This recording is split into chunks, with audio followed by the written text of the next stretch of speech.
Welcome to the Tactical Games Podcast. We're here today with Nick and Amanda and two of our laziest employees here at the Tactical Games. George and Billy have decided to join us as well, so it should be great to have them involved in this podcast. Today we're going to talk about training and we're going to talk about nationals. So we've got a couple training seminars that we're going to talk through. We'll cover those, and then we're going to talk in depth about the national championship for 2025. So, guys, you want to kick it off? Talk about training, what we've got going on there. Yeah, we got a busy summer plan. We're always busy. We are always busy. No off season. No off season. So training seminars. First one's going to be coming up. Our TTG 101 is going to be May 3rd and 4th. Mandy, you want to kind of go over what people can expect, where we're going to be at, and what they can expect to learn over that weekend? Yeah, so 101 is a 2-day seminar. Day one we host here at our headquarters. It's all classroom education. We kick that off with a skill builder. So we're focusing on rope climbs and sandbag work, typical movements that you don't learn very often at other gyms. A lot of the other fitness components that we do at our events, you can learn at any gym you go to. But rope, go ahead and open your ghosts. Just do it. Okay. Just break Sorry. the ice. Subtle plug. Drink ghost energy. But we spend an hour going through rope climb basics and how to pick up a sandbag, how to stress carry a sandbag, how to clean a sandbag, get it up and over an object. Again, a lot of the movements that we see at our events. So we cover those and kind of break those down for folks for that first hour. Then we go through our 9 a.m. group class. All of the participants are welcome to join that, and then we open that up to our community here as well. From there, we do breakfast here at 101, provided by Chef Ro. Chef Roham. Chef Ro RD. Chef Roham in the mix. And then we go into our classroom education. So Nick heads that up. He goes through how to disassemble your pistol and rifle, how this thing actually works. So really great for beginners who've maybe never shot before, maybe shot a handful of times. And then we do some dry fire drills here in the gym. And then day two, we take it out to the range. We'll be at Reveille Peak Ranch all day for day two.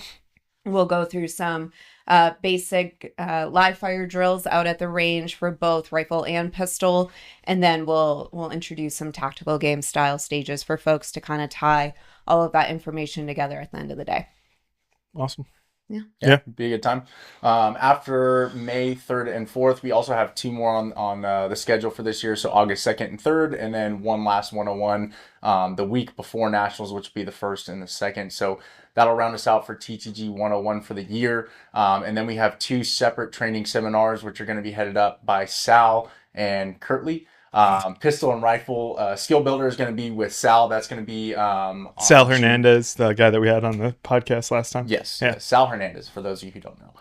He's going to be going over pistol and rifle skill builders. Sal's a great instructor, local here in San Antonio SWAT officer as well too. So really excited to get him back in the mix with us and going over training for us there. And then Kurt is going to be heading up our rifle, long-range rifle engagements over at Reveille Peak Ranch as well too.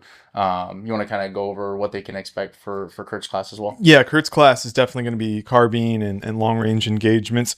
So it's going to be about setting your rifle up properly to ensure that it's actually your optics in the correct position for your head placement, just kind of building everything with the rifle first, taking it out, ensuring that your zero is proper, and then getting ballistic data on your rifle. And then day two will be practical application. So really making sure that you've honed in learning, I think he's going to touch a little bit on reading wind. He's going to touch on understanding your dope. He's going to touch on understanding how different ammo is going to cause different speed coming out of your barrel. So he's going to talk through all those things, and it'll be, if you're looking to get more granular knowledge on your rifle and on long range engagements, it's definitely the course for you.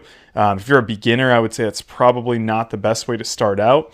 This is really for more of those intermediate to advanced level shooters to help refine knowledge, not build a foundation for it. Absolutely. And I think this year will be the most seminars that we put together, especially for the 101s and then the ancillary training programs that we have with Sal and Kurt. So definitely excited for those and doing those at Reveille Peak Ranch. It gives us a lot of different looks. A ton of different types of bays and just access to the range that we haven't been able to utilize previously. Usually for nationals, we go there for a day or two. So it's really cool that we'll be able to utilize that whole range and get the access that we want to be able to give out good programs for people for the training this year. Yep. All right. You guys, anything else on training seminars? I do have a note on Kurt's seminar.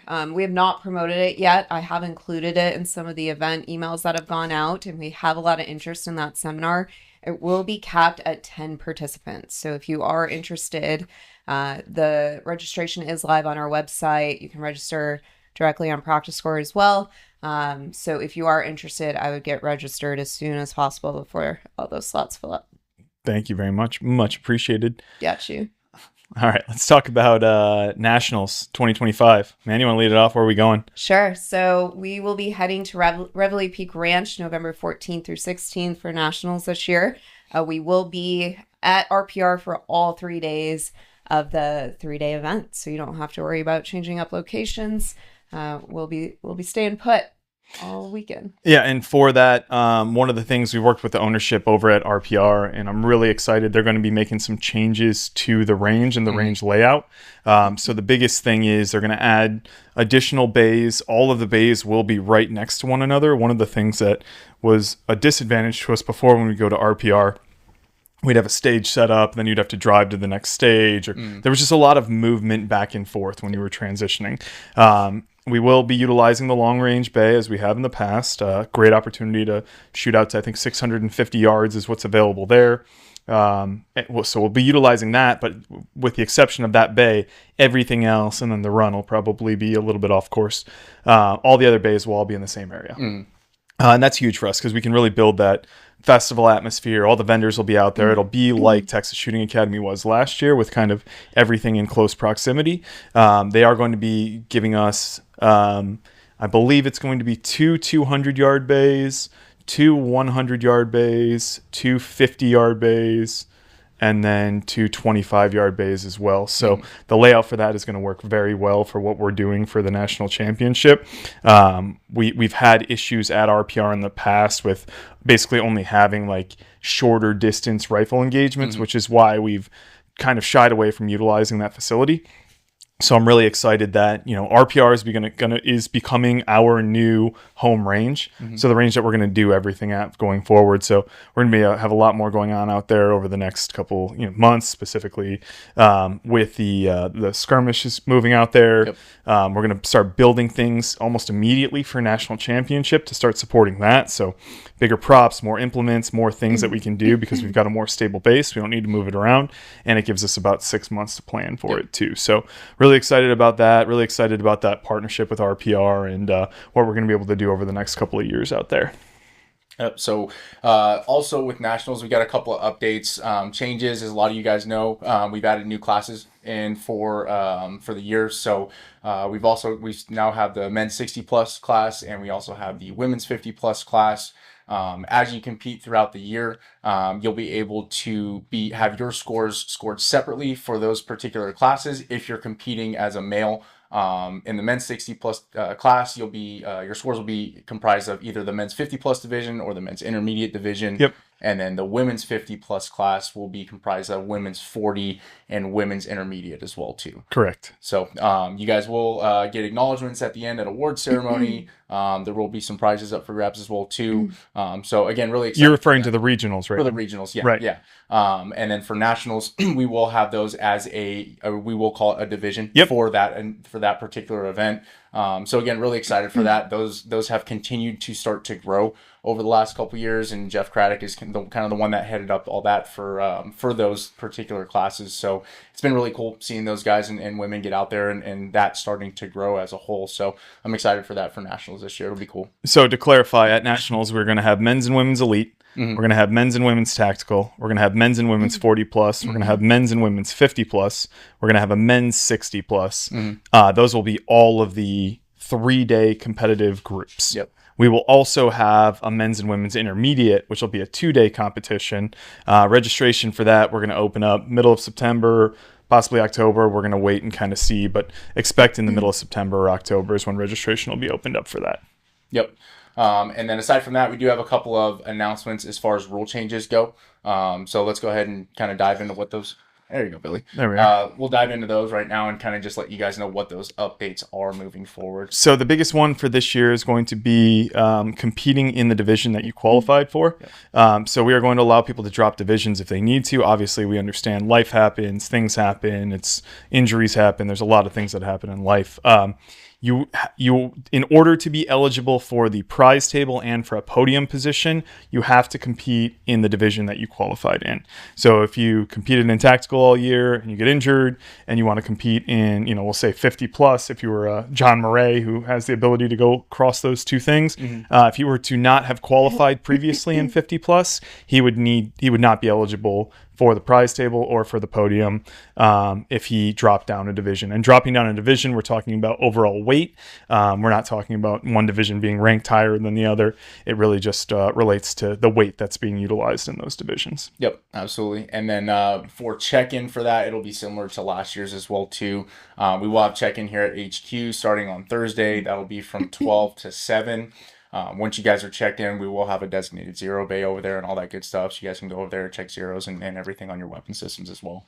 Yeah. So the other thing that we've got going on, seminars all week. You want to touch on what happened last year and kind of like what we'd be looking for this year? Yeah. So the intention of hosting seminars last year is, we know, especially for nationals, a lot of competitors travel in with their significant others or with their families. And I really wanted to give them something to do and something to keep them engaged throughout that week leading up to the competition weekend. So we offered a number of complimentary seminars here at HQ. We have a physical therapist in-house, so he led a mobility workshop. We had a mindset performance workshop. I'm trying to think of a breathing seminar. We had a performance breathing workshop led by PJ Nestler.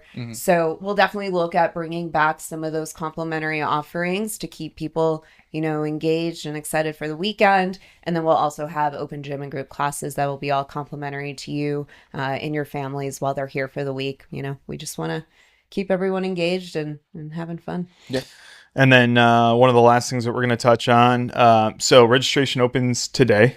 Yep. Registration opens today.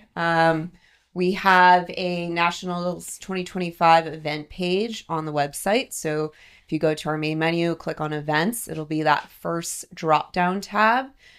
What you'll also find there is our qualifiers list. So after each regional event this season, that list will be updated on that webpage. So you don't have to look out for this Excel spreadsheet that will be emailed out to you or sending us emails to to check if you've been qualified or not. You'll find all of that information on that webpage. So once again, that'll be on the tacticalgames.com. From the main menu, click on events. It'll be that first drop down. It says 2025 Nationals, and you'll find all of that information pertaining to Nationals there.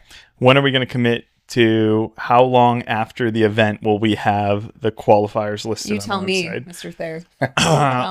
Let's say 14 days. By the time the photo packages are received, we'll have an update on the website for who's qualified for that event. How about that? You heard it here first. 14 days. I try to do it the week after. Day 15, you email nickt@thetacticalgames.com. Thank you. I appreciate that. Much While appreciated. we're speaking on qualifiers, who qualifies for Nationals? Okay. Yeah. Good question. So anybody that competes and places in the top 5 in men's elite, women's elite, men's tactical, women's tactical, men's 40 plus, women's 40 plus, men's 50 plus, any woman in the 50 plus class that competes in women's 40 plus or women's intermediate, and any male that competes that is in the 60 plus class that competes in men's 50 plus or intermediate. That's a mouthful. That was a lot of words. Not to worry, because I have outlined all of this information on the Nationals event page. But it's important for people to know, and it's cool that they're interested and want to compete in the national championship. So it's good that they're chasing after that. The final thing that we're going to talk about for the national championship this year is the rolling out of drug testing for the elite division. So it's not economically feasible for us to test every one of the divisions. The men's and women's elite top 3 finishers will be drug tested. We're working with an outside organization to handle the facilitation of all of that. It'll either happen Sunday night or Monday morning. So we will provide more information as it comes. So please plan your travel schedule accordingly. And again, that will only be in the elite division. That will be men's and women's top 3. And there will be a waiver, an additional waiver for the elite division to sign upon registration. So make sure you guys are filling that out. Make sure you guys understand and know.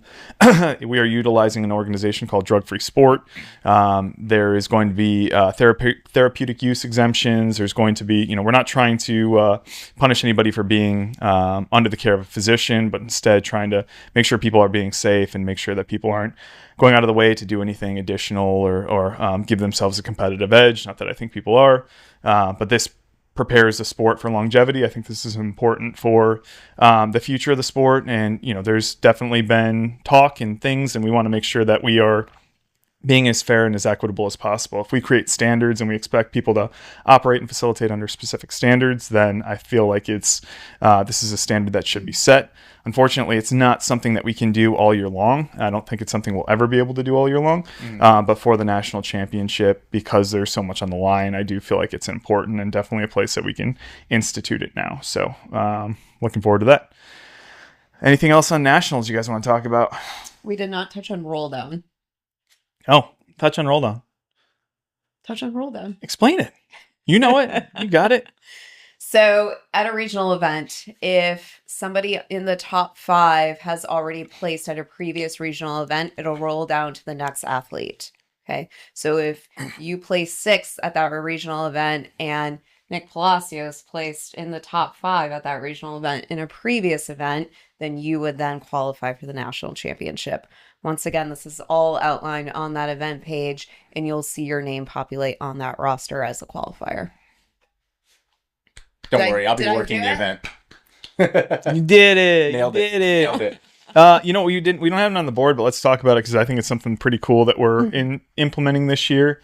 Let's talk about the season leader, the season points leaders. Oh yeah.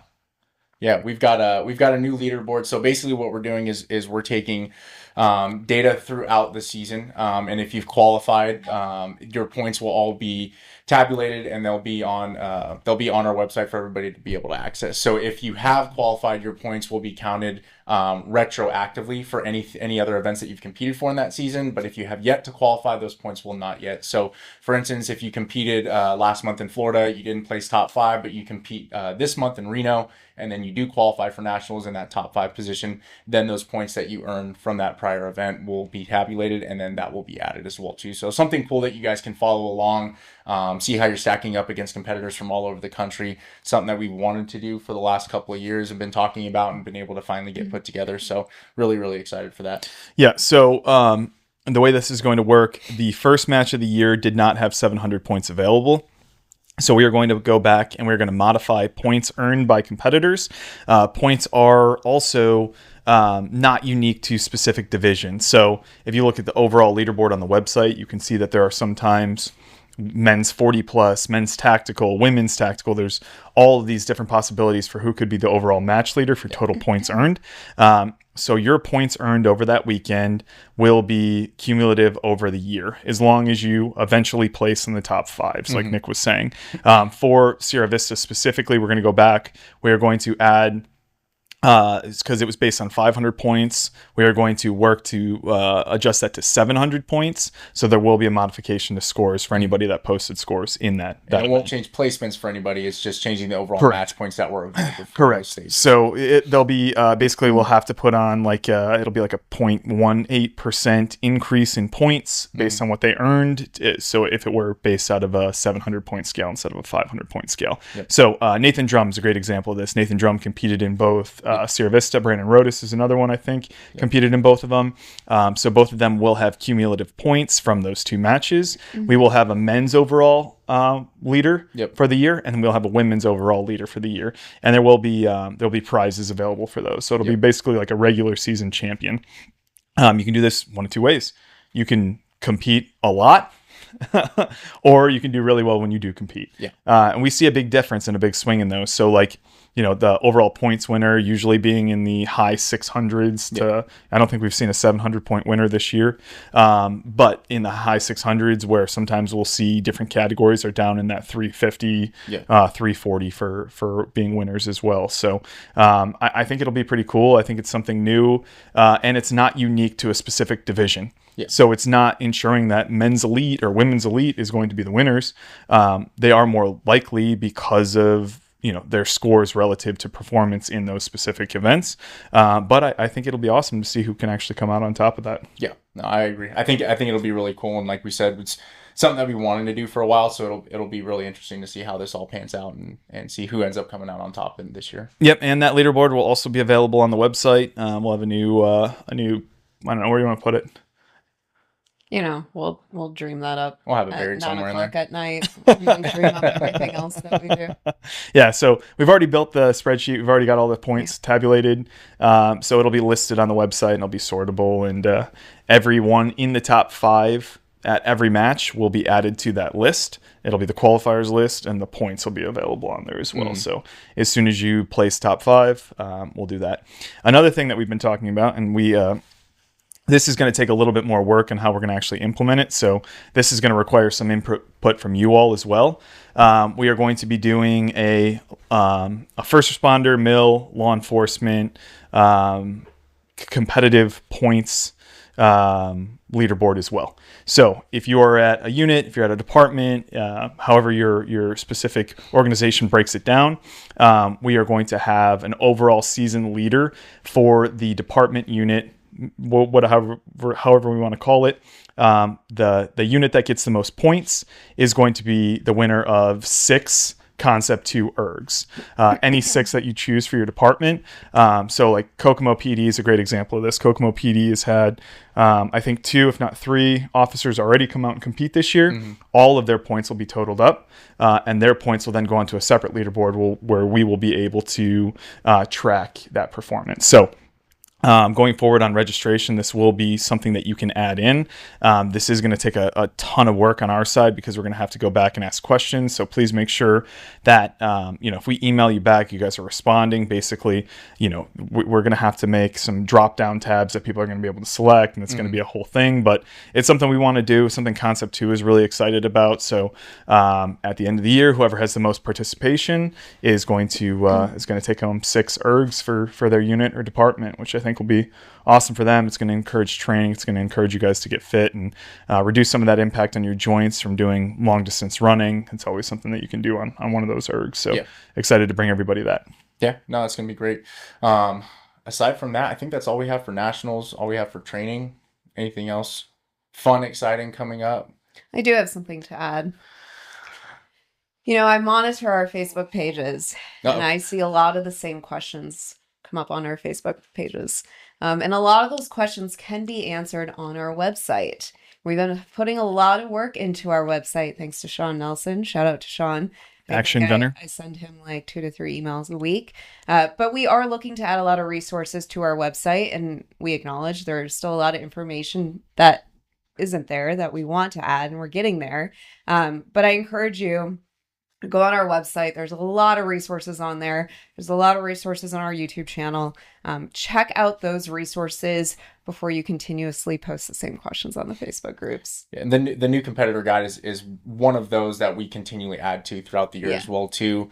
Whether it's new documents, information on like competition for the weekend, like what gear you should have, what gear is mandated, what gear is recommended, how to read the squad matrix, your schedules, everything, programs for the weekend. That's all on there as well too. So we're always working to try to demystify the event weekend for you guys as new competitors. So that's again all there on the website, and there's a tab on there as well too I believe it's under compete. For all of the new competitor gear guide lists and all that stuff. So, but in the meantime, continue to post your muzzle devices to see if they're approved. At least they're asking before they're showing. They are because we've definitely had people show up with the wrong things, and then they just have this look of like, don't know what to do. And then I they just end up- like when there's 50 responses on one photo and everyone says the same thing. It's great. It's great. The best thing that you can have in an organization is an active community that's participating in those conversations. Because, Ro, what do? We participate, Exfoliate. I don't know the last one. Spectate and have some fun. and have some fun. That's all it is. Have fun. And with that, thank you for joining us today. Perfect. Great outro. Thank you, Amanda. I got you.